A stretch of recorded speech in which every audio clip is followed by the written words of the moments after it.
السلام عليكم. الا كنتي كتجربي الحرشه وما كتصدقش معاك، غنقول لك جربيها بهذه الطريقه ان شاء الله غتصدق معاك.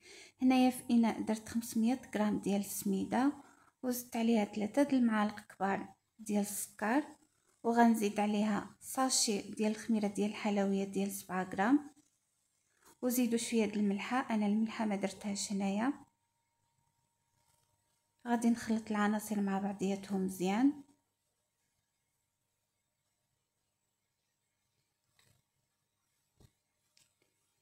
غنزيد كاس ديال الزيت مع مرش،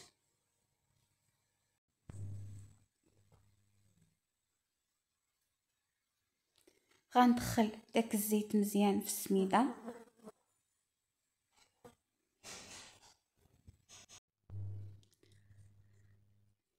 هنايا غندير كاس ديال الماء، ونزيد كاس تاني مع مرش، وغنخلط غير بالصبيعان ديالي.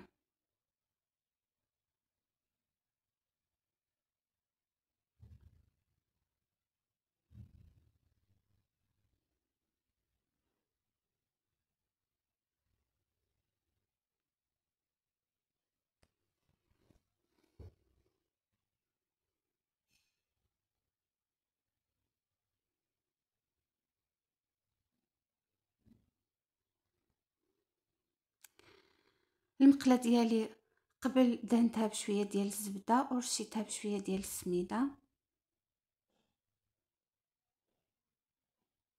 واهم حاجه ملي نديرو الحرشه على البوطه الطيب، ضروري خصنا نزيدو شويه النار، ما نقصوش النار بزاف، حيت الا نقصنا النار بزاف راه كتجي الحرشه ديالنا ناشفه وما كتجيش هشه ورطبه.